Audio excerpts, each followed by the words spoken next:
When I first saw this work at the de Young Museum in San Francisco, I was both attracted and repelled.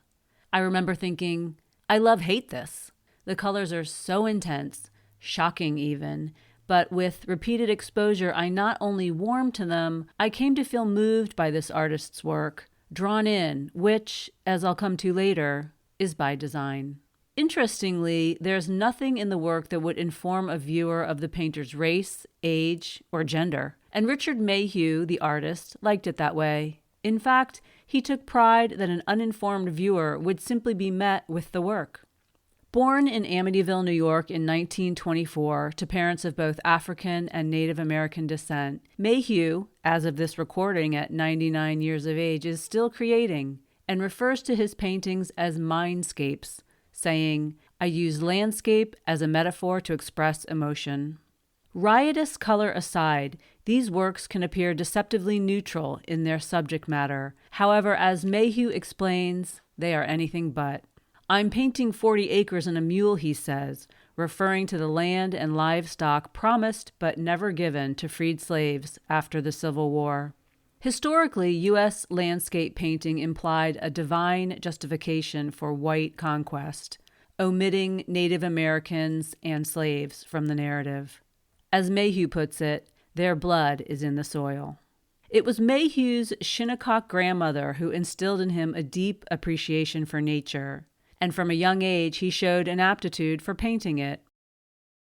Fascinated by the tonalist landscape painter George Inness, Mayhew wanted to capture the, quote, melody of sensitivity he experienced when viewing his work. The use of the word melody is purposeful, as Mayhew was also a jazz singer and musician, and polyrhythm and improvisation informs his work to this day. Believe it or not, Mayhew's early work was black and white. It wasn't until he won a grant to study in Florence in his early 30s that color theory, the science of optics, tonal techniques, and atmospheric perspective began to influence his process, allowing him to imbue his paintings with the mystique he so admired in Inness's work. It was there he, quote, learned how to manipulate the eye. Color and shape became essential in drawing the viewer in. He goes on to explain, "A round shape advances on the eye, and reds advance on the eye. So, if you want the round shape to recede, keep it cool." That's the whole game I started playing with, understanding color in relationship to two-dimensional design. Mayhew creates in the studio without referring to photos or sketches, relying instead on memories from cross-country travels. These imagined places provide an endless source of inspiration. As Mayhew says, "I just put paint on the canvas, and that's suggestive of what will emerge."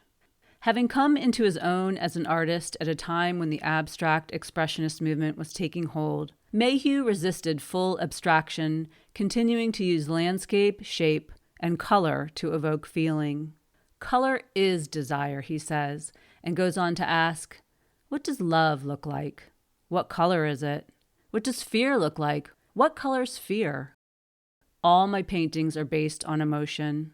And that explains my initial polarized reaction to the undeniable, overwhelming power of Mayhew's work. Before I could think, I was forced to feel.